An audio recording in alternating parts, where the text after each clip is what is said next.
Does Israel's treatment of Palestinians amount to apartheid, as several major organizations have declared recently? Or do accusations of apartheid delegitimize the state of Israel, ignore the security threats it faces, and needlessly inflame the region? My name is Bruce Fisk, Senior Research Fellow with the Network of Evangelicals for the Middle East.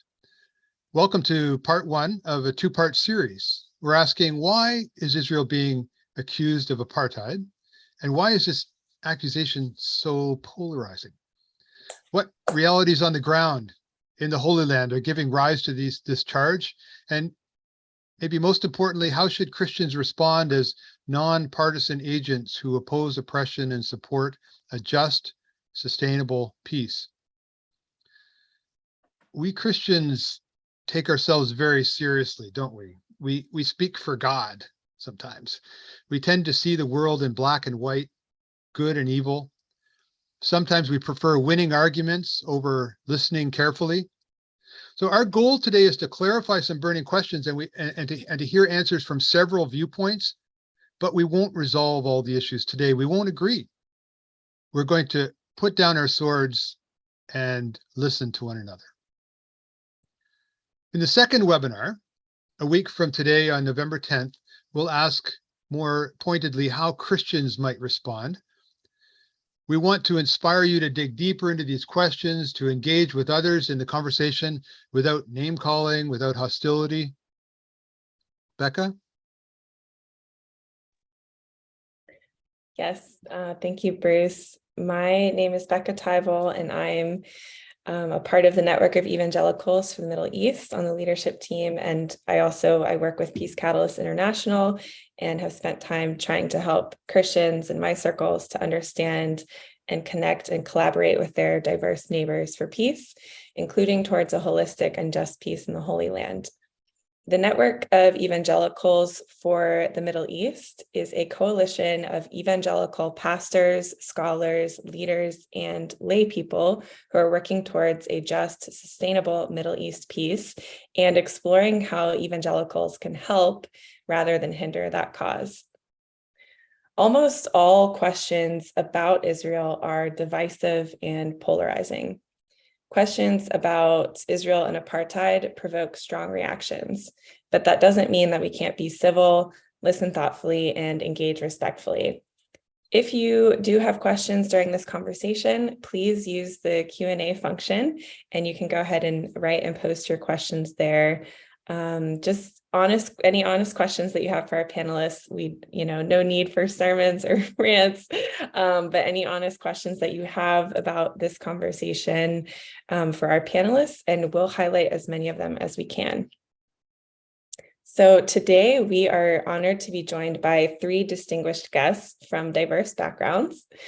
Reverend Mas Ntlha leads the Evangelical Alliance of South Africa and has a passion for justice, reconciliation, and transformation in South African society. In post-apartheid South Africa, he chairs the South African Christian Leadership Initiative, whose agenda is to engage stakeholders in business, government, civil society, and churches broadly in the pursuit of social justice and the common good. He also pastors a church near Johannesburg.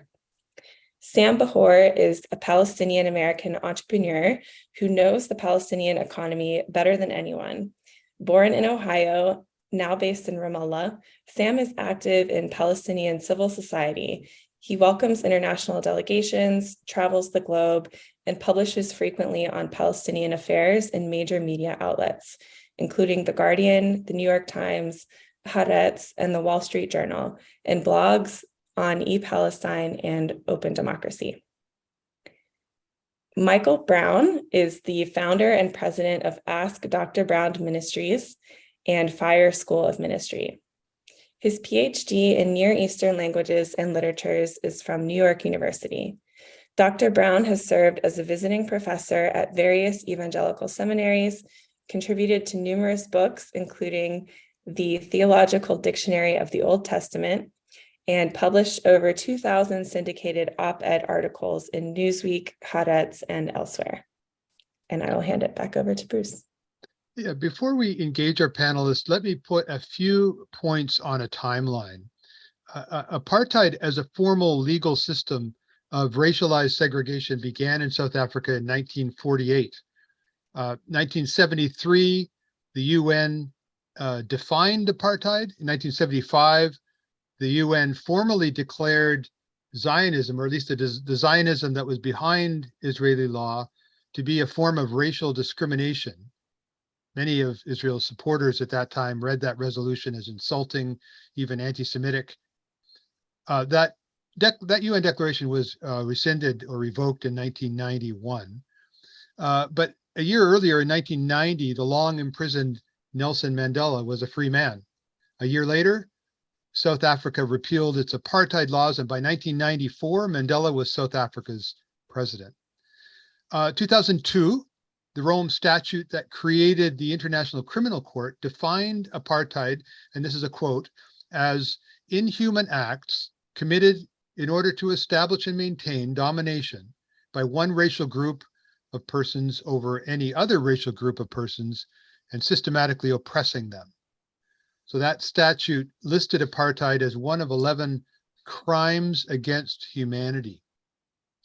Some of us will recall in 2006, Jimmy Carter published the book Palestine, Peace, Not Apartheid, in which he warned that the rigid separation of the Palestinians from the Jewish settlers in the occupied territories was getting perilously close to South African apartheid.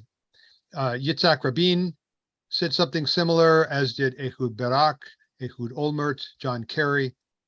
If we fast forward to the present, in the last 2 years, several prominent international organizations have produced reports declaring that Israel's treatment of Palestinians qualifies as apartheid. I'm thinking Human Rights Watch, Amnesty International, the UN Human Rights Council, B'Tselem, which is the Israeli Information Center for Human Rights in the occupied territories. B'Tselem's executive director, Haggai Elad, said this is a quote, "Israel is not a democracy that has a temporary occupation attached to it. Rather, it is one regime between the Jordan River and the Mediterranean Sea, and we must look at the full picture and see it for what it is, apartheid." The Amnesty report said all territories controlled by Israel are, quote, "administered with the purpose of benefiting Jewish Israelis to the detriment of Palestinians, while Palestinian refugees continue to be excluded." The report says that the legal system amounts to apartheid under international law. So there's much more to say, but we'll stop there with our chronology. It's time to glean the wisdom of our panelists. Thank you, Bruce, for that timeline. And we're going to start with you, Reverend Moss. You are coming to us from South Africa, where apartheid was official government policy from the late 1940s to the early 1990s. Can you please describe for us how your family experienced apartheid in the townships, and what elements of apartheid stood out for you in daily life? Thank you, Becky.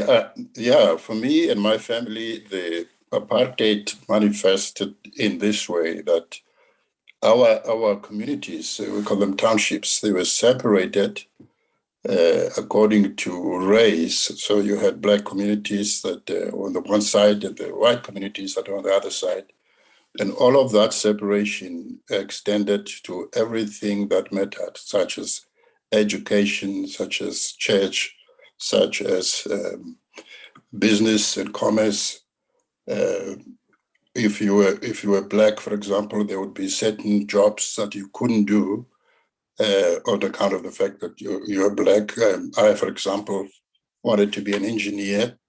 When I finished high school, I had the scholarship to do it.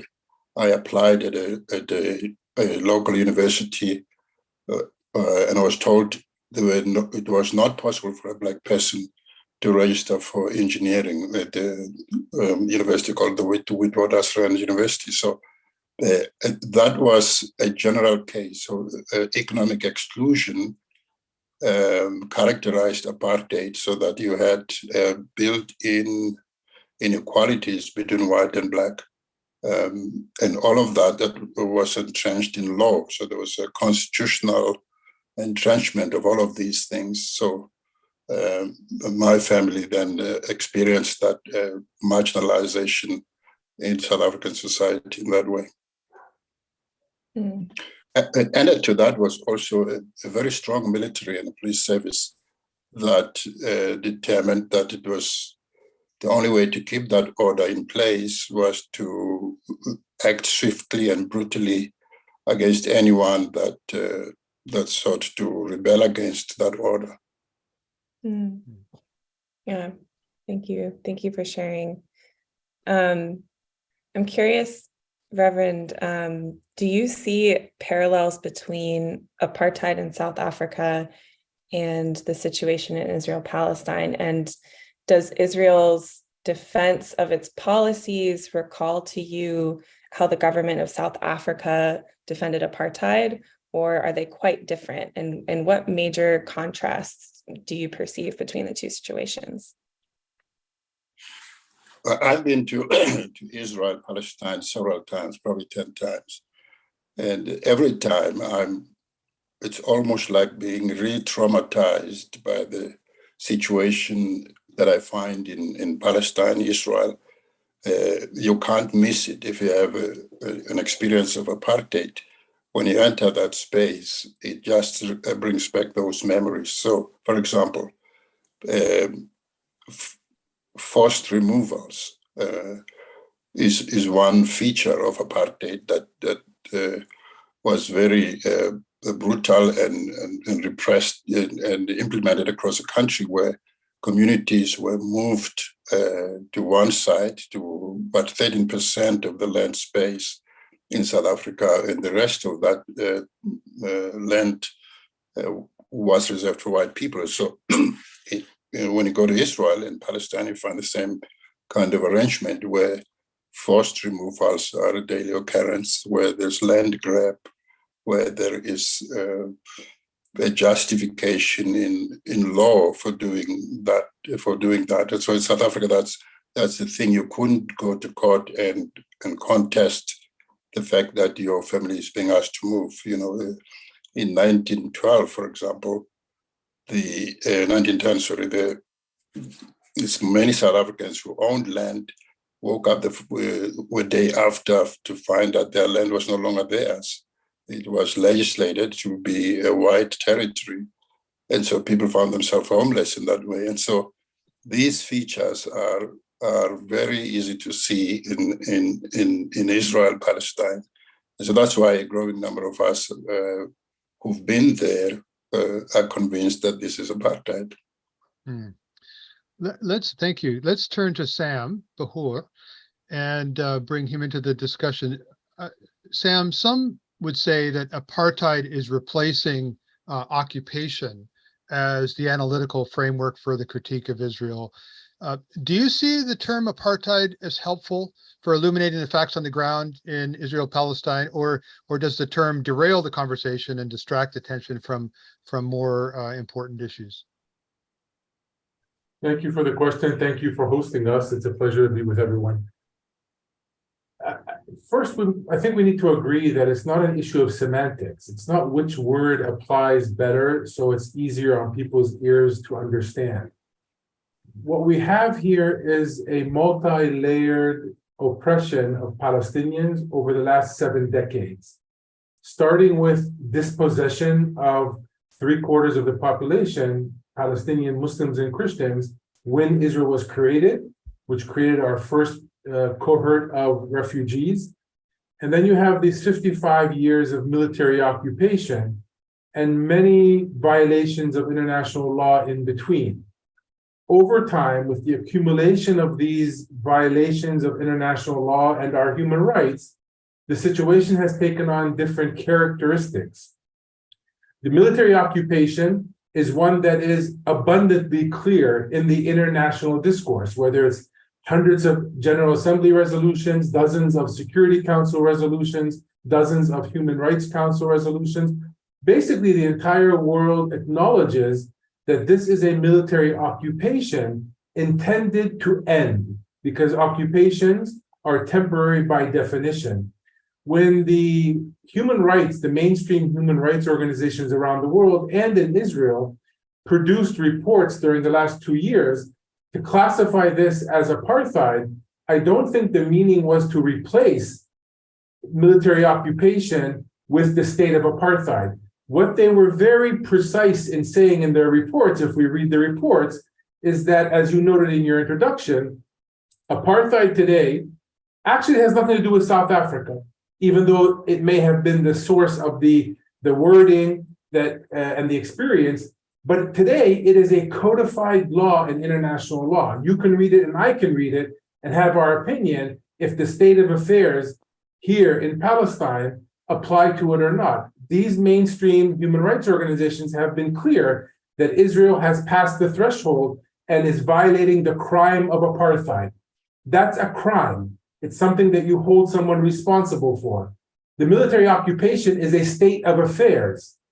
I would point people to the last report that came out last week of the UN Special Rapporteur on Palestine, Israel, and she is Francesco Albanese. She produced her first report. She's a newly appointed rapporteur, and she actually has a section in her report which says the framing of the threshold of the violation of the crime of apartheid is not enough, because it takes in consideration a territorial violation, not a contextual violation that goes back to the creation of our refugee community.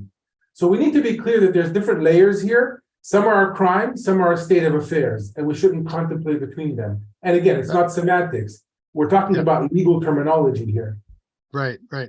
So coming a little closer to the present then, 2018, Israel passed a basic law. They don't have a constitution. They have a series of basic laws which are a de facto constitution. And one of them most recently was titled Israel, the Nation State of the Jewish People. Maybe you could unpack a little bit what that phrase and that law entails or implies. Is it relevant for this conversation? And a sub-question for me is whether Arab citizens of Israel, the 20% of Israel proper that's Arab, should be required to pledge allegiance to Israel as a Jewish state. Could you speak to that? Sure. The Israeli nation state law was actually the last straw that broke the camel's back, if we can call it that, even for many Israelis, Jewish and Druze, and for sure the Muslim and Christians that are in Israel, because basically that law said that only the Israeli people have self-determination between the river and the sea.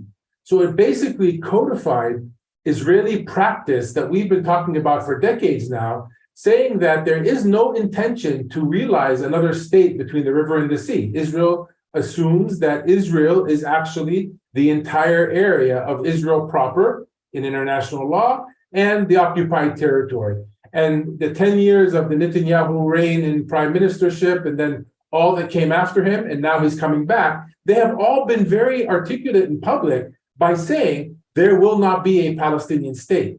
And they start using terminology such as Eretz Israel, the land of Israel. And if you go to the Israeli Foreign Ministry website, they have many different maps of Israel. And some of them go into Syria, some of them go into Jordan, some of them go into Egypt. So it's very hard for the real Israel to stand up in 2022. Having said that, I think because that law was so discriminatory against a part of its own citizens, that a lot of people saw that as a red line being crossed, that Israel was basically telling its citizens, this country is not yours. And that's problematic. And that probably led to the unifying of the Arab vote, for example, in the previous election, not the last one, but the previous one, of coming together to give back Israel a vote by saying, we are part and parcel of the Israeli political fabric. And they became the third largest party in Israel, and no Jewish Israeli party would even talk to them. A very clear indication that they're dismissing 20+% of their population as if they're ghosts in the country. But I think a lot of the Jewish community, especially Jewish Americans, saw that as very problematic as well. And we were telling them that this is moving Israel closer and closer to a non-democratic dictatorship in a way. And the vote yesterday, or the day before, actually brought that home. They have fascist elements in the Israeli society that are now kingmakers in how a government is going to be created. And now everybody's up in arms. And the Palestinians are yawning and saying, we're tired because we've told you this for the last 2 decades, that Israel is heading in this direction. That law in 2018 was an important milestone in Israel's deterioration as a democratic state. Thank you, Sam. Thank you so much. We are gonna go to Dr. Brown now, and all of our panelists will have a chance to answer questions from our audience. So I know we just got a reminder in the chat. If you do have a question related to what the panelists are sharing, please do put that in the Q&A, and we'll have a time for that later, as well as a chance for all of our panelists to ask each other questions as well. So Dr. Brown, would love to hear from you. And so American Christians feel a strong alignment with Israel, and many evangelicals rejoiced when President Trump moved the US Embassy from Tel Aviv to Jerusalem. Why are evangelicals such zealous supporters of the modern state of Israel? Oh, you're on mute. Okay. May I please address what's come first? You're going to get the chance to do that in a little bit. I really need to now, to be utterly candid, because I didn't have the slightest clue that things would be set up the way they have. I have colleagues that would not even come on a platform like this because this is like debating Holocaust denial to them. It's that immoral, it's that wrong, it's that false, it's that libelous, it's that indecent, it's that immoral. Okay, we get So it. I would really, I had no clue you would set things up the way that you did, or that I would come in after these other things and not be allowed to speak to the same thing. So I'm happy to address evangelical Christians later. But I think it's really important, if you want to have dialogue and fairness and want to get the voice of a Jewish believer in Jesus, who cares about the Palestinians, who wants to see justice for all, who wants to address grievances, but please allow me to address the platform is yours, Michael. No problem. Right, thank you, sir. Thank you. Let's give historical context. As Jews began to immigrate in larger numbers back to what was called Palestine in the late 1800s, having always had a Jewish presence through history, there was never a Palestinian state. Jews prayed toward Jerusalem. Muslims would pray towards Mecca. I mean, we understand these things. Jews every year would say, next year in Jerusalem, this has been our eternal homeland, and Jerusalem, our eternal capital. As there was side-by-side cooperation, people living together. It was Hajj Amin Husseini, who was a colleague of Adolf Hitler, who said in 1936, there's no place in Palestine for two races. The Jews left Palestine 2,000 years ago, let them go to other parts of the world where there are wide vacant places. David Ben-Gurion in 1937 said, we do not wish and do not need to expel Arabs and take their place. All our aspiration is built on the assumption, proven throughout all our activity in the land of Israel, that there's enough room in the country for ourselves and the Arabs. The Peel Commission in 1937 then gave a two-state solution, which gave a very little part to the Jewish people. The Jewish leadership said yes, the Arab leadership rejected it. Fast forward to 1947, when Golda Meir is saying, we are happy and ready for what lies ahead. Our hands are extended in peace to our neighbors. Both states can live in peace with one another and cooperate for the welfare of their inhabitants. Instead, what does Azam Pasha say? October 11th, 1947, he was Secretary General of the Arab League. It will be a war of annihilation. It will be a momentous massacre in history that will be talked about like the massacres of the Mongols or the Crusades. The goal is to drive the Jews into the sea. On two occasions, Jewish leadership said yes to a two-state solution. Palestinian leadership said yes. The problem throughout has been corrupt Palestinian leadership that has not worked in the best interests of the people, as Ephraim Karsh demonstrated in great detail, carefully documented in his book, Palestine Betrayed. What happened to the 200,000 Arabs who stayed in Israel after the war, after the surrounding Arab nations attacked Israel? That 200,000 in Israel is now 1.9 million people. They have Supreme Court justices. The most recent appointed an Arab Muslim in February of this year to the Israeli Supreme Court. They make up about 20% of the doctors, about 50% of the pharmacists, about 17% of all students seeking undergrad degrees. Now, when President Trump had proposals, and I'm not justifying all of his positions or all of Israel's positions, not for a split second. I would absolutely love to have a constructive dialogue. But when the term apartheid is used in the way the picture is painted, it gives such a terribly misleading picture and forgets the realities on the ground that we now can't deal with the issues because Israel's further demonized. The UN Security Council, the UN as a whole, is notoriously anti-Semitic. Go to unwatch.org, documented time after time after time when Israel is unfairly singled out and atrocities happening around the world are completely ignored. Let's get to realistic perspectives here so that we can deal with issues and grievances in a healthy and Christian and godly way. So just a little more with history. Right now, there are hundreds of thousands of rockets pointed at Israel at this very moment.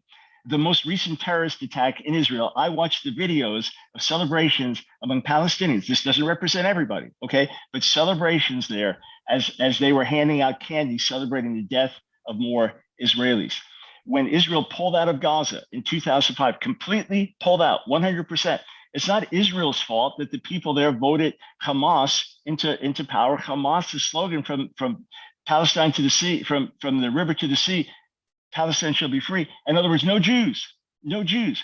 When President Trump, as I started to say, had a proposal about swapping territories and things like that, you had about 200,000 Arab Israelis living in what's called the triangle. They would have come into the leadership of the Palestinian Authority. They said, no, we want to be under Israeli leadership. Those are facts. As for the so-called West Bank, so Judea, Samaria, so-called occupied territories, people voted for Mahmoud Abbas and Palestinian Authority. They have not had a vote for many, many, many, many years now. And right now, in the West Bank, there are Palestinian refugee camps. In Gaza Strip, Palestinian refugee camps. In Syria, Palestinian refugee camps. Why? Because it was a decision in the 1950s from the Arab League. We will not resettle the refugees as Jews were resettled in Israel around the world when they were expelled from all Arab countries, Muslim countries after 1948. Instead of the surrounding Arab world taking in the Arab and Palestinian refugees, no, they said this will be an open sword. That's why the refugee situation continues right even under Palestinian Authority and Hamas. So of course, Israel's not an apartheid state. God forbid. Are there bad elements in Israel that need to be addressed? Yes. Are there things that we could do to make the situation of Palestinians better? By all means, let's work together for that. But let's be realistic. Let us not paint a false picture that is destructive, demonizes Israel, and is part of an anti-Semitic history that raises its head over and over again. I really appreciate that you've come on, Michael, and I don't want you to feel like that this is a hostile environment, and we want to hear, all that you've said and more. Back to our original question, you sort of are taking our questions in reverse order, but the other Sure. question was what you've addressed it somewhat, but what does draw Christians, we'll say American Christians, but Christians in general, and even more narrowly evangelicals, to be such ardent supporters? That was, I think, Becca's earlier question. Do you want to speak to that Sure. as well? Yeah, and thank you for allowing me to switch the order of things. But obviously, the whole idea is to be candid. And as I listened carefully to my colleagues that spoke before, they pulled no punches. I thought it was only fair that I was just as candid. Okay, so a few things. Evangelical Christians have recognized the horrible history of replacement theology, supersessionism, the false idea that the church replaced Israel. They've seen its horrible fruit through the centuries, which culminated in the Nazi Holocaust, which only grew up on European Christian ground that had seeds of anti-Semitism for so many centuries. So they've deeply repented of that. They've recognized prophetically that God himself brought the Jewish people back to the land. They see this as part of ongoing prophetic fulfillment and getting us closer to the return of Jesus, which is all good and positive. And thankfully, and I say this as a Jewish follower of Jesus, thankfully, they've got many, many Jews to recognize that, no, you can't just say generically Christians hate Israel. You can't just associate Christians with the Crusades and the Inquisitions and Martin Luther's anti-Semitic vitriol and things like that, that Christians generally do love Israel unconditionally. All that is positive. And as a Jewish believer in Jesus, I can tell you for over 50 years in the Lord now, one of the first objections that comes up when you share your faith is church history. well, if Jesus is the Messiah, why have Christians hated Jews and persecuted Jews and given them a choice of baptism or death? This is positive. The negative, and this is where our dialogue can be helpful, the negative is that Christians, evangelicals, can sometimes be so pro-Israel that they're blind to the situation of the Palestinians. They are so pro-Israel. Bibi Netanyahu is more loved among evangelical Christians than among Israelis. So it's a good thing in that the pendulum is swung, and love for Israel, support for Israel, repudiation of replacement theology and the evils of that. It's bad that it can be so pro-Israel that it fails to recognize there are a whole lot more people living there that God cares about, for whom Jesus died, that need justice, and we should be working together for that. So on that last point, this is a question I think about regularly and put to some of my evangelical friends. I mean, are there specific laws, specific policies, treatment of Palestinians that you would want to name as unjust, unjustifiable, discriminatory? I mean, a lot of pro-Israel sentiment comes across along the lines of Israel isn't perfect, like any other nation state. It makes mistakes. But what I am struck by is often the silence that follows. In other words, well, what would you change? What specific charges or challenges or prophetic critique might you offer a Netanyahu or an Israel with respect to the Palestinian community? Yeah, I want to give some thoughts, but then I also want to say my ears are open to hear, especially from Sam on the ground, to fill in blind spots I might have in Sure. what he would refer to as the occupied territories. But we'll let him take that after. Yeah, good. Yeah, but I want to make clear, as clearly as I've spoken, and as much as I utterly repudiate the idea that Israel is apartheid, I am listening to hear in terms of actual things on the ground that we can address together. Okay, so within what we would call Israel proper, I believe overall the society does function well, and many have said that Arabs living in Israel have more rights and freedoms than anywhere else in the Middle East. In other words, you have Arabs in the Knesset who are in a party that absolutely will speak out against Israel and denounce Israel in different ways. They're part of the parliament, and you're also in the same room as Israelis together. They don't have to serve in the military, but they have full military protection. I think within Israel proper, things generally work very well. And I've actually seen on the ground, like in a coffee shop, for example, people just did reality TV videos where someone comes in clearly dressed in Muslim attire, and they want to get a cup of coffee, and the person says, no, I'm not going to serve you because you're Muslim. And all these Israelis, like, I'm buying the coffee and I'm not doing business with you anymore.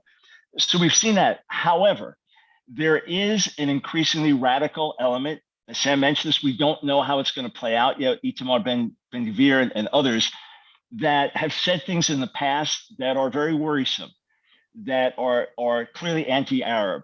Or in the past, Itamar Ben-Gvir, I've read, had a picture of Baruch Goldstein, who was a notorious Jewish terrorist. He was the Jewish doctor, went into a mosque and killed 29 Muslims in cold blood. There is a fringe element in Israel that is getting larger, that is that hostile. And that definitely concerns me. So where will that go? I don't know. Within what would be called the occupied territories, I still believe the greatest issue is bad leadership. And if there is better leadership for the people, there could be more constructive working together on the ground. But there are radical settlers who have attacked Palestinians. And there are those in the government that want to side with them no matter what. That's concerning to me as well. I don't know how much can change because of security issues and because of the fact that there is bad leadership for the Palestinians. I don't know how much constructively can be changed. Whatever can be, I want to be an advocate for it. That's why some of this has to be fleshed out. But within it, quote, Israel proper, there is a shift further to the left. Where this government goes, there are concerns, and I think some of those concerns are valid. So I think you meant shift to the right. Not to the I'm sorry, absolutely meant to the right. Yes, sir. Becca, jump in if you want, but I was just going to push that same question out to Sam and then to Moss in terms of specific criticism. We've heard some impassioned comments from Michael And that's awesome. That's what we want. We're not reacting to the tone. We're reacting to the substance of each other's comments. So thank you, Michael. Sam, do you want to jump in with that question of specific policies, practices on the ground that illustrate for you the kind of oppression or injustice that you're critiquing? Yes, thank you. Actually, I'd like to not only answer that question, but to go back and give a little bit of history, given we've gotten to history a little bit, on your last question of why the evangelical Christian community is supporting Israel. I don't think we heard a sufficient answer yet. But for your first question, very clear. There are discriminatory laws on the books, actually 65 of them inside Israel proper, that directly or indirectly discriminate against non-Jews. If you want to read those laws, you can go to the Adala, which is the organization. It's called Adala. It's the Legal Center for Arab Minority Rights in Israel. It's a human rights organization. They have a database of those 65 laws. And the difference between the discrimination in Israel, for example, and the discrimination against the Black community in the States is very different. In the States, you don't have legalized discrimination through legislation. You have legislation which does not discriminate, but you have discrimination in the practice on the ground, whether it's the police departments or the judiciary system or otherwise, but it's not codified into law. In Israel, the discrimination is structural and codified into law. And again, you can read these laws for yourself. We know exactly, we don't have to wait to see how this new administration is going to act. They've been acting for the last 25 years. Collectively, they were contributing to the assassination of an Israeli prime minister. You want more than that? There's a documentary by an Israeli filmmaker called The Settlers. Highly recommended. It will show you how the settler movement over time, Ben-Gvir being one of the main practitioners of this, have created a fascist-like organization, which is calling not only for the displacement of Palestinians, but discriminating against women inside Israel as well, Jewish women. This is bad not only for Palestinians, what has happened in this election, but it is bad for Israelis who cherish democracy, if that's something they still want to hold on to.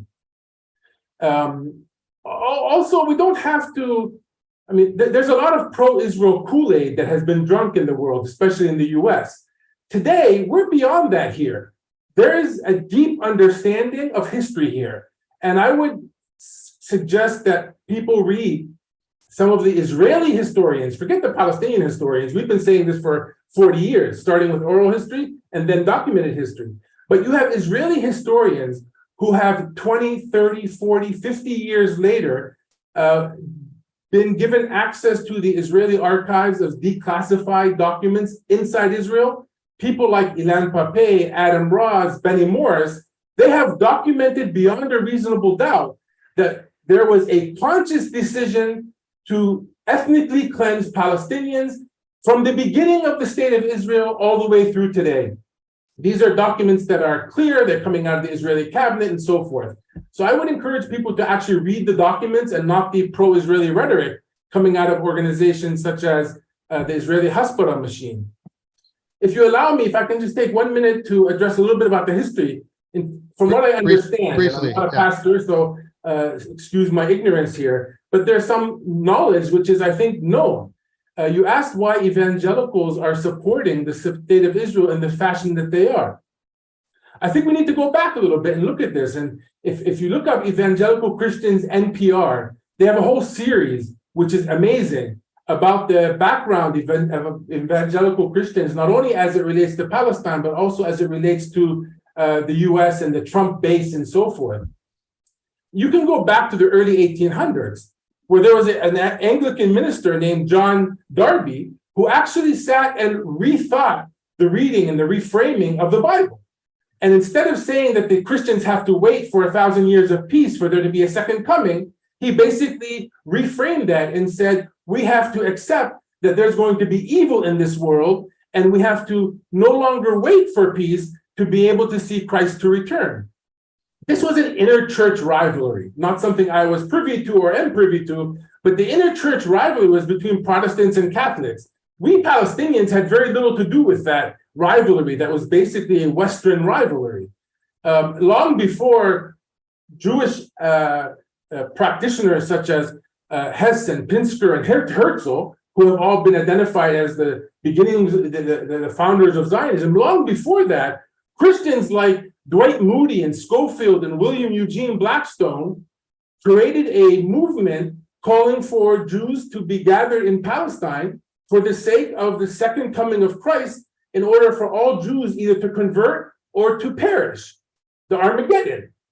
That is what the Christian community is seeing, and it is detrimental to Palestinian livelihood, who have been here and yes, have been citizens of the state of Palestine through the Turkish and the British times, and these are documents and ordinances that we can read. So if you want to go back to Zionism, the backbone of Israel, the ideology of Israel, yes, we need to go to Christian Zionism, which actually Christian evangelical community at one point was called fundamentals. That's what they were termed. And it has a lot to do with white, Christian, American, and Britain communities more than it has to do with the Holy Land. The discussion about the history is important, but I'm wanting to pull us back if we can. Thank you for both of you to walking through some history. Becca, did you have a question for Moss? Yeah, thank you both, Michael and Sam, and Reverend Moss. We did have a couple more questions for you.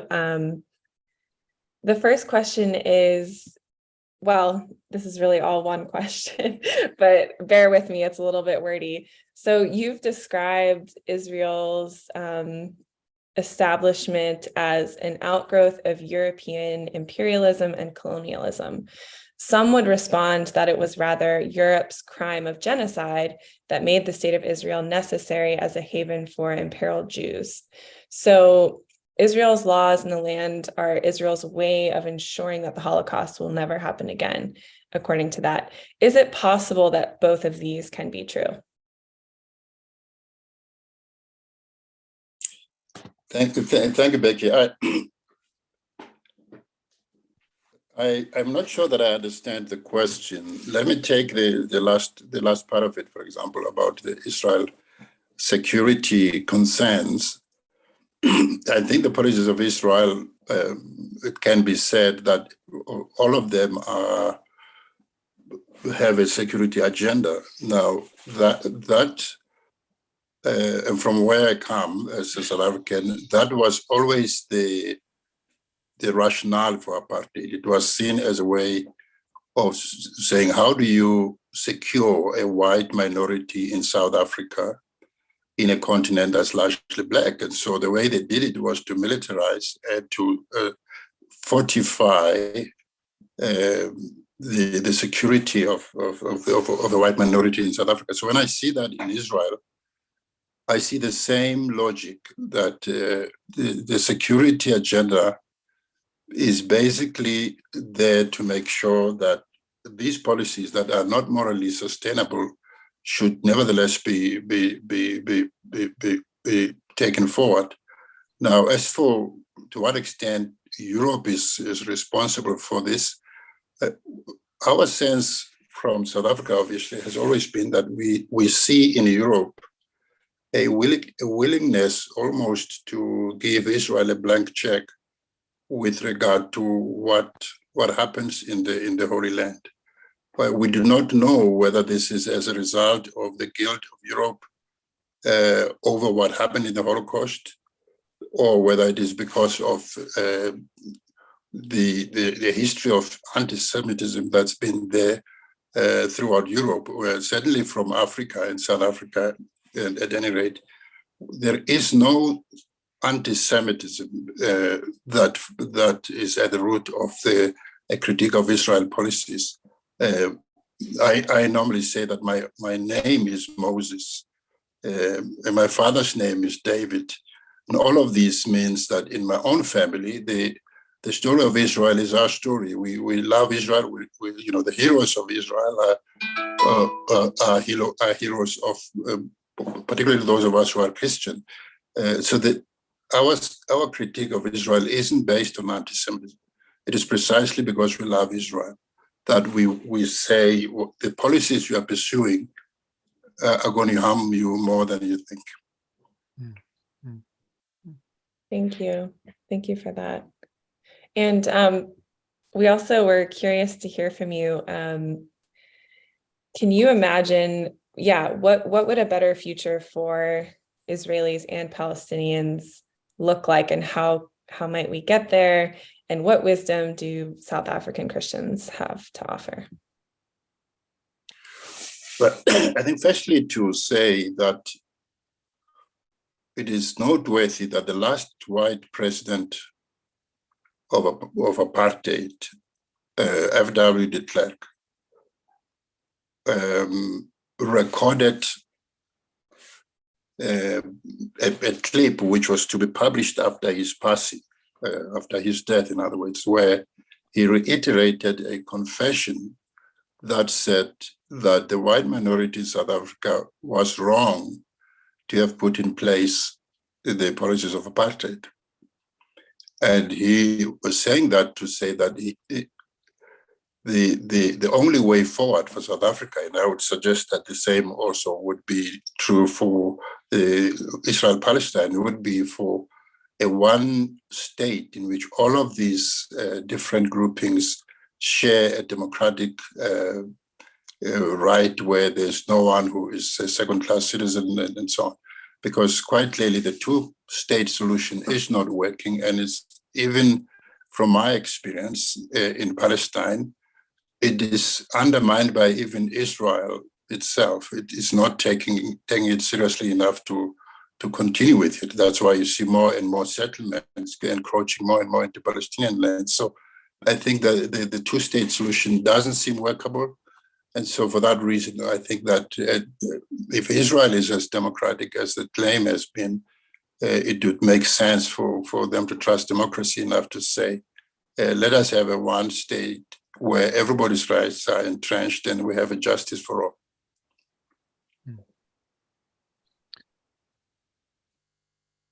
Thank you, Reverend Moss. It's inspiring to hear.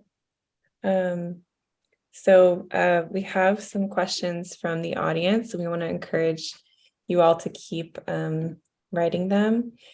And Bruce, do you think we should just go right into those audience questions? I think we have time to ask the panel to respond to each other. It looks like Michael's got something he wants to say.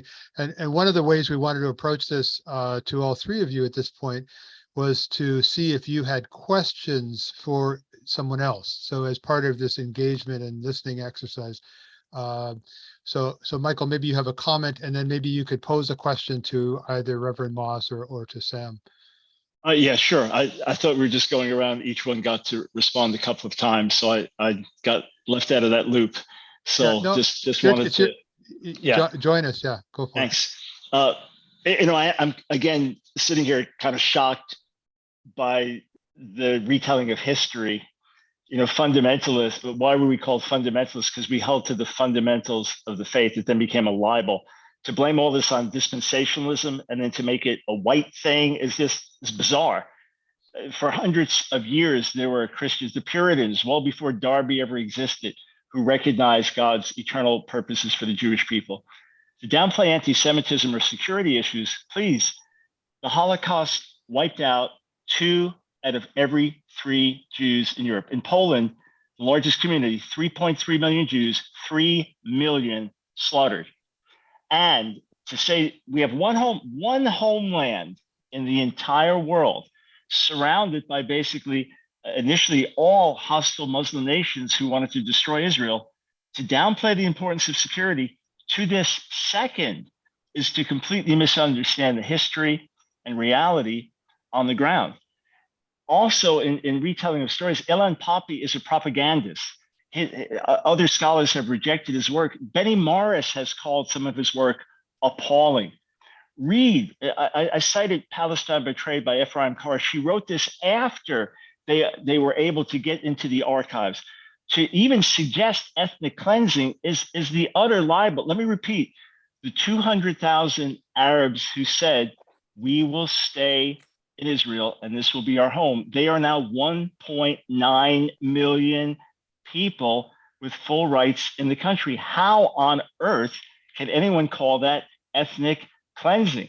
And where is it in any Israeli document we will wipe out the Arabs or the Palestinians? Also, reference was made to a Palestinian state. There was never anything called a Palestinian state. There was never such a thing as Palestinian identity. It was part of Ottoman Empire, part of Greater Syria. But these things are just historical myths. And the fact is, I repeat, options were given in 1937 to the Arab leadership and Jewish leadership for two states. Jewish people got a very small amount. Jews agreed. Arabs said no.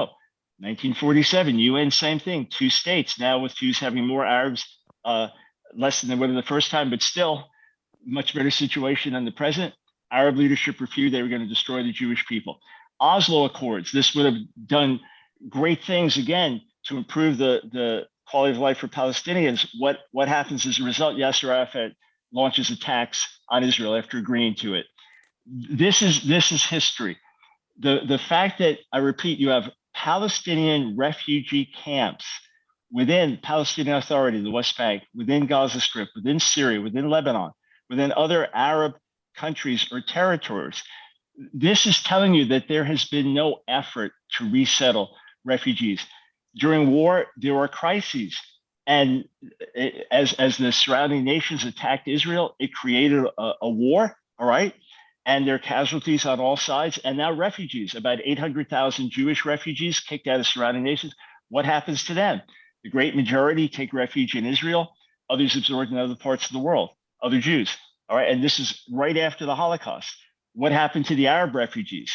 Did they leave because Israel drove them out in war? Some. Did they leave because the Arab leadership said, just give us time, we'll destroy the Jews, wipe them out, and then you can go back to your homes? That's why many left. Many just didn't want to be in the midst of war. What happened to the surrounding Arab nations? Did they absorb the refugees? No. Why? Because they wanted this to be a lasting blight on Israel. Unless we understand these things, we can't possibly address the present. Okay, so those are a series of comments. Do you have a question for, why don't we give you a chance to pose a question to one of your colleagues? Surely. So Sam, and I've got so many friends living in Israel that work side by side with Palestinians and Arab believers as much as possible. And they are peacemakers. They are not warmongers. But here's my question for you. Since the Arab Israeli population within, quote, Israel proper went from 200,000 to 1.9 million with representatives in the government and the courts and everything, how can you say that Israel has been guilty of ethnic cleansing? Thank you for your question. It's a rather easy question, to be honest with you, if we look at the facts and not the mythology. The facts of the matter say that Israeli declassified documents show intent to destroy the Palestinian fabric of society in Israel. They didn't succeed. Yes, Palestinians didn't decide to stay in Israel. They decided to stay in their homes. Israel was imposed upon them. Let me give you a fact that came out in April from the Israeli Central Bureau of Statistics. This year, the number of non-Jews between the river and the sea have exceeded the number of Jews. So not only are we 1.9 or 2 million Palestinians, Muslims, and Christians in Israel, we are going to become 3 million pretty soon, and then 4 million. Israel needs to take a decision. If it wants to be a democracy, then one person, one vote, without identity being a defining factor. If Israel wants to create a theology that will not accept a citizen for all its people, then it has a state of apartheid, where it is not giving equal rights. There's two sets of rules for people. It has already crossed that threshold of having two separate laws, some applying to Jews and some applying to non-Jews between the river and the sea. I don't have to be the one to say that. Today, I've been saying it for years now, for decades. Today, we have all the mainstream international and Israeli human rights organizations documenting it par excellence. Not only is it a state of apartheid in the occupied territory that you don't even recognize, which is shocking, because only Trump and Israel and you, I see, don't recognize that this is an occupation. If it's not an occupation, then why didn't I get to vote yesterday in the Israeli elections? It's either an occupation that needs to end, or it's not an occupation, and I should have equal rights in the state of Israel. Or is it something else? I'd like to know that. But yes, definitely is Palestinians in the state of Israel, those who stayed grew. There's natural growth of populations, and they're going to continue to grow. And the shock, and the last thing here, the shock is, I don't even see the validity of the Israeli elections, because there are millions of Palestinians that Israel refuses to allow to come back home to Israel. They should be part of the Israeli citizenry to be able to vote. That's what happens in wars. Refugees go back home. That's the way the international law works. We either accept international law or we accept the law of the jungle. I refuse to accept the law of the jungle because I'm a non-violent peace activist. If you want the law of the jungle, we're getting that today. People are being killed every single day. If we want international law, it may not be to my or your or anyone else's preference, but that is the single body of law that people need to be able to mitigate their relationships with each other. And we need to decide, are we with the new world's operating system called international law? Or do we want to go back 2,000, 3,000? Why stop there? Let's go 4,000 and 5,000 years back, where we're all tribes. There is a new rule of law today. We have to admit that and apply it. Otherwise, we get Ukraine and Russia and nobody knows what to do. No, we know what to do. The Russians have to stop attacking Ukraine. So just to highlight a couple of distinctions here, I think we'll maybe ask Moss in a second to address this question of international law, but I'm just wanting to sort of distinguish here, and both of you can correct me if I misstate, but I think, Michael, some of your claims are, one, that the refugee crisis,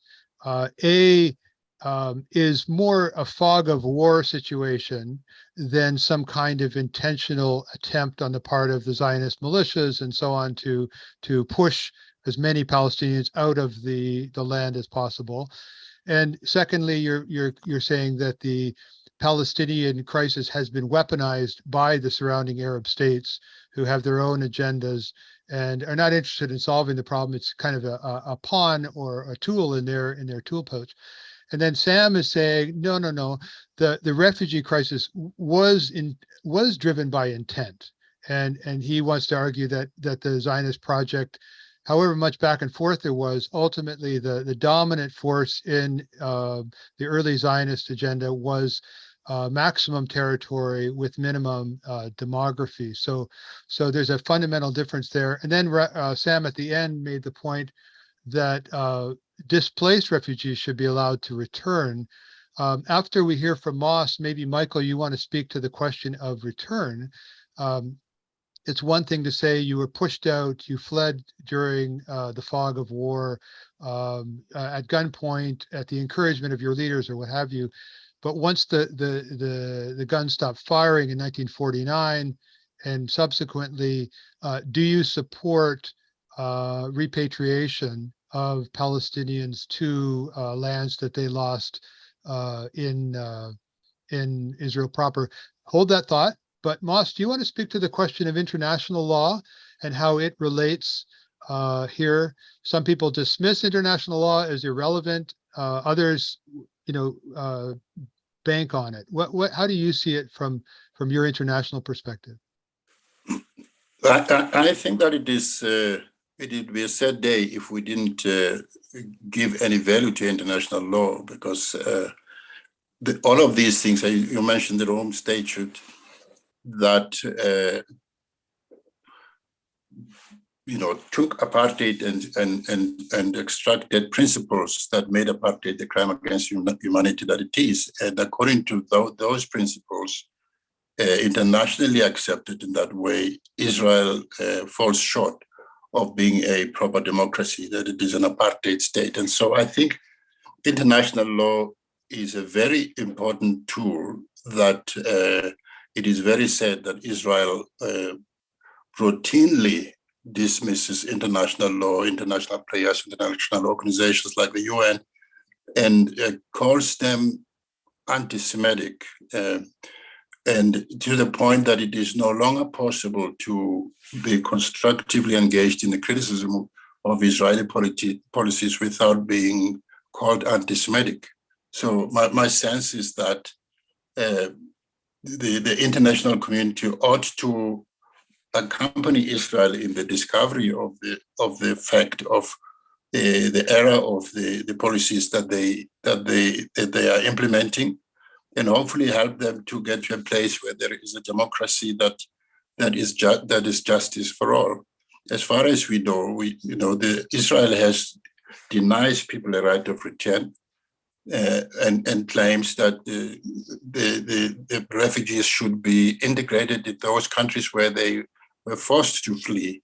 I think that's unfair. I think, and that's almost a way of sowing seeds of war for all time. Because if I'm a poor Arab nation and having to host Arabs from Palestinians, that is always going to leave an issue with Israel. And so it's almost like Israel is creating enemies for itself unnecessarily.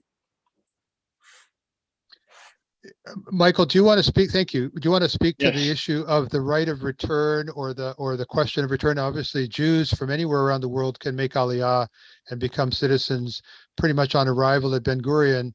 But Palestinians whose parents are from Jerusalem or from Haifa, who were displaced during the war, don't have that kind of invitation. Do you want to speak to that? Yeah, absolutely. And Reverend Ntlha, you really do sound like a man of peace. And I absolutely take you at your word in terms of your heart of loving Israel and want to see what's best for all. So when I refer to things as being anti-Semitic, I'm not accusing you. The fact is, I engage in constructive criticism of Israel on a regular basis.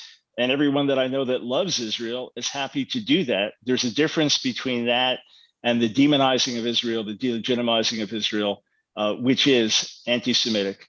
It's ironic to me that the UN, which said, okay, Israel is a state only because of the Holocaust, it's the only way it would have happened, in 1947, the result again is the surrounding Arab nations declared war on Israel. That is the reality. They created the crisis. When you have a war, one side wins, one side loses. The same thing in 1967, Israel about to be attacked by surrounding nations. So Israel now takes a preemptive strike because the war is about to slaughter more of their people. And it's still a fragile, smaller state at this point. As a result, this is what happens. Look, almost the boundaries of nations all around the world were established, many of them in the midst of war. Israel in defense of wars only, and then they gave back massive parts of the territory, like the Sinai Peninsula and things like that. Gave back 91% of territories that were taken over the decades. But certain things for security, you keep them. Refugees do not all go back to the original place. In fact, there's an extraordinary book, Industry of Lies, Media, Academia, and the Israeli-Arab Conflict by Ben Dror Yamini. I strongly encourage everyone to look it up. In fact, I'll post a link in the chat. Industry of Lies, heavily, clearly documented on the ground, media, academia, and the Israeli-Arab conflict. This is what, through history, peoples get displaced because of war, become refugees. Many of us living in America, refugees from different countries came here, and now you start a new life. It was very, very easy for the surrounding nations to welcome the Arabs that were displaced. What about the 800,000 Jews that were displaced? Okay, they're not saying, well, we get to go back to Iraq or Iran or Tunisia. No, they were displaced, so they're in Israel and Canada, America, around the world. That's the way things happen in history. The only reason for the ongoing crisis is the refusal of the surrounding nations to absorb their own people. Again, why are there Palestinian refugee camps existing in Arab lands, Muslim lands, in the West Bank, in Gaza Strip? Why are they there? Because the refugee crisis is something that is used to hurt and demonize Israel in an ongoing way. One last thing, Sam, if you live in the West Bank, then you have gotten to vote. You voted, or well, you haven't because there hasn't been new elections, but otherwise you voted in the Palestinian Authority, and those in Gaza Strip, they get to vote. They voted in Hamas, but there are many Israelis who do want to see a one-state solution. There are prominent voices arguing for it and trying to figure out how it would work out. The one goal, and this should not be considered a terrible or demonic goal, the one goal is that there's one Jewish state that celebrates a Jewish holiday. I mean, all these Muslim countries around the world, if there was a two-state solution, Mahmoud Abbas had said there'll be no Jews in a Palestinian state. No Jews, okay? Here, Israel's trying to figure out how to make it work together. as long as there could be assurance that this is a Jewish state for the Jewish people and they'll be safe here, then others are welcome to join side by side. The question is how it works out. And the more that Israel is attacked, the more terror, the more it's going to swing to the right just to protect its own people. Sam, let's bring you in on this question of refugees and the right of return. Do you want to talk to those questions? Because Michael has made several important statements along those lines. Yeah, sure. Very briefly, because I already spoke about it. I actually put it in the chat. I think it goes to the panelists and the host, if you can pass that on to the chat. A actual landmark book that actually speaks on the issue of refugees and what the status of Palestinian refugees is. And that status is they have an individual and collective right to go back to their homes of origin. It is not true that a war happens and refugees are created and you lose land and that's it, get over it. If that was the case, then the US would not be supporting Ukraine to push back Russian occupation. Also, if that was the case and international law meant nothing, then I should pick up arms tomorrow and try to figure out how to get some nuclear weapons so I can win the next war. That is a very detrimental way of thinking. After World War II, because of the Jewish experience in Europe, because of Western anti-Semitism, the real anti-Semitism, not talking about the Israeli occupation, but talking about real anti-Semitism, it created a new operating system in the world. That operating system is called international law. It's the law that created the state of Israel, not because of the Holocaust. Even Benjamin Netanyahu says that the state of Israel was not created only because of the Holocaust. I was surprised to hear that. And the Declaration of Independence of Israel doesn't say it's because of the Holocaust. It actually gives 4 or 5 different reasons why. The state of Israel exists today. No one is talking about throwing Israel into the sea. Actually, those words did not come out of a Palestinian. It came out of an Egyptian mouth. Regardless, that was history. Today, not only do we understand that Israel exists, we Palestinians, the officialdom in Palestine, has recognized in writing the state of Israel. Simple question. Has Israel recognized the state of Palestine? No. Has Israel even recognized that this is a militarily occupied zone? No. So if they can't do those 2 basic things that the majority of the world have already done, I don't have any dream that Israel's going to open the doors to allow refugees to come back. Sadly, that's the choice it has to make.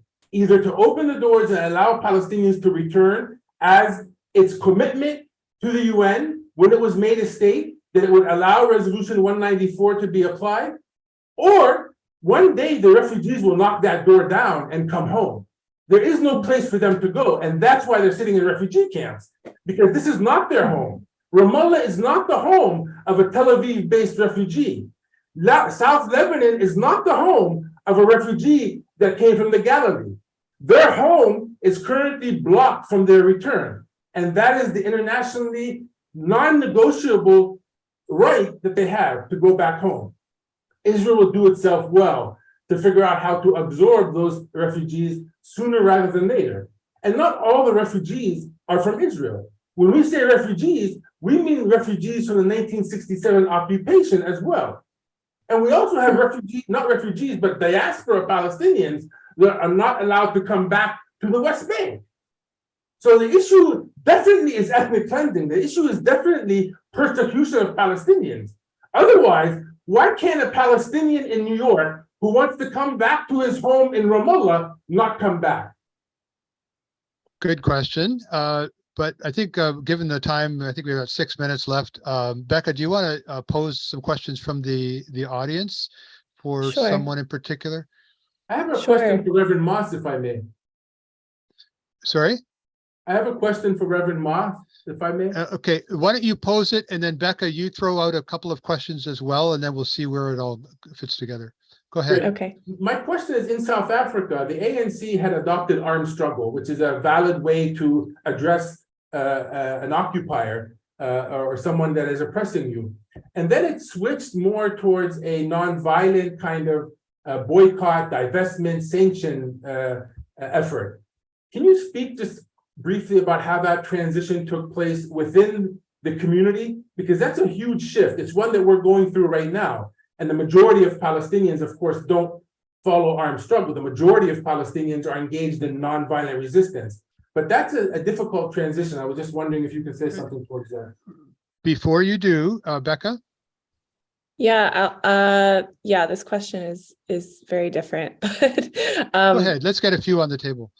Okay, yeah, there's one from the Philos Project. It says, I respect the desire for equal rights. I've heard from many Israelis that they have greater equality for all citizens than any surrounding countries have. It's the only country in the region with full voting rights, freedom of speech, and religion. These rights don't exist in Gaza or the West Bank. And I know both of you have already kind of touched on this. Why are these territories never called apartheid when it is illegal to convert from Islam? I have spent days with Palestinian Christians in the West Bank who risk their lives to receive people who want to convert. This does not happen in Israel. Why the oversight of these abuses if we are oriented towards caring for equality? And then from David Crump, this question is for Dr. Brown. Israel has consistently refused the repatriation of Palestinian refugees to Israel. How can you lay all the blame on Arab states for the refugee crisis? Again, we already spoke to that, but those are just a couple in the chat. So that gives each of our guests a chance to speak, but with the time that remains, they're going to have to be brief. Sam, the question might be to you about whether there's something like apartheid or some kind of discriminatory regime in the West Bank and in Gaza. Michael, to you, aren't the Arab states not the only ones to blame for the refugee crisis? Don't you want to put some blame on Israel? And then Moss, maybe we'll end with you and you could speak to Sam's question with relationship to the shift in society from armed struggle to something nonviolent. Sam, you go, and each of you needs to keep your comments to like 1 minute. Absolutely. In brief, yes, we have issues in Palestine. Surprise, surprise, the Palestinians are like any other people. We have internal politics. And currently our internal politics are not only internal, they are instigated by foreign domination on our political system and forced geographic fragmentation. Israel got what it wanted. It has been working to fragment our society since 1948. It has culminated in not only a geographic fragmentation, but we withstood our political fragmentation until only recently. And so you have now two different political systems. I don't know where the person who was asking the question got that there is a penalization to convert religions. I mean, I haven't heard that, and I've been here for 27 years, more than that. So yes, we have domestic issues, partly due to this external military force that's on our head. There's one question, one quick question that came in the chat that I won't answer, but I'll just point you to somewhere. They were saying, what do you feel like every day to say that it's apartheid? I would just like to point people to a new book, Stranger in My Own Land. It just came out last week. It's about a family that lives in Israel and the daughter lives in West Bank as well. This will tell you what it feels like to live under apartheid. Michael, you've got a minute. Yes, so of course, the blame has to be put squarely on the surrounding Arab nations. Remember, they rejected the two-state solution in 1937. They rejected the two-state solution in 1947. They attacked Israel. They created the refugee crisis. They refused to resettle the refugees. Sam's arguments are terribly weak to say that you have Palestinian refugee camps within the West Bank and within Gaza Strip and within Syria and within Lebanon. There is no multi-generational refugee on the planet except Palestinians.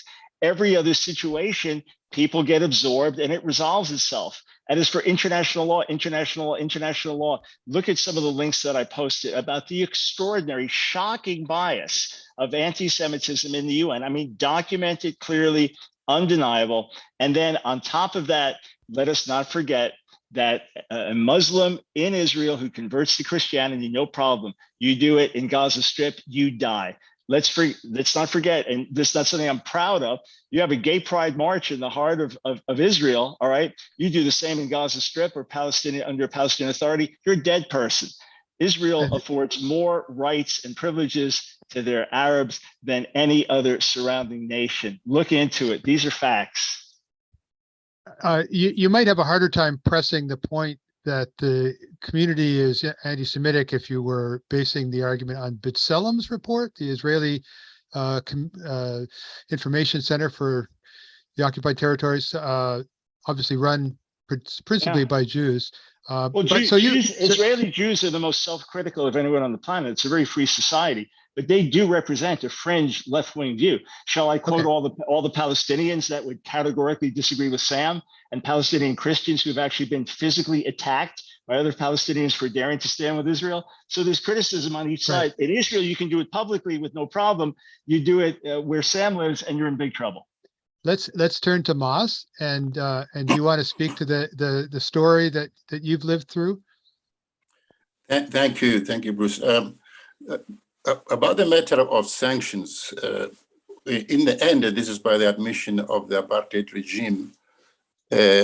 Sanctions were very, very much the dominant factor in deciding the question of whether the regime went into negotiations with the African National Congress and others or not. And so, and yet during the whole practice of the struggle against apartheid, there was always a denial of the effectiveness of sanctions. So I say that to say that the international community was very instrumental in helping bring apartheid to its knees in non-violent ways. And this is, for me as a Christian, I'm attracted more to that as a non-violent means of bringing about an end to apartheid in this country. And I would commend it also to places anywhere in the world where a regime is imposing its policies on an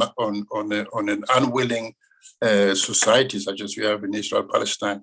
And so I think that the international community not only has a right to declare this thing as apartheid, but also there's an obligation, once there is that consensus of apartheid, there's an obligation then to in non-violent ways, figure out how to bring it to a speedy end. And as for the question of the armed struggle that I think Sam was asking, the armed struggle was only suspended at the point, and again, Nelson Mandela is the one who initiated the armed struggle in the 60s, and he's the one who blew the whistle on the armed struggle to give negotiations a chance. And so to the point that a lot of the people who were involved in the armed struggle were concerned about why Mandela was so trusting as to halt the armed struggle. But it was only done at the point where it was possible to do a peaceful negotiation. Okay. Thank you so much. Yeah, thank you, Reverend Moss, and thank you, Michael Brown, and thank you, Sam Bahour. It was such an honor to be with all of you and to hear from each of you today. And thanks to our audience for joining us and asking such thoughtful questions. Our next webinar will be on November 10th. That's part 2, and it's going to focus more on how we as Christians might respond and engage on the situation in Israel-Palestine. So please join us for that. And if you'd like to keep track of NIMI's activities and join the conversation, bookmark our website and sign up for our monthly newsletter. Of course, we'd always be most grateful for your donations so that we can continue to have these conversations and others like this. So thank you. Thank you, everyone, for joining us today. Thank you so much, all of you. It's been lively and very enlightening. Thank you.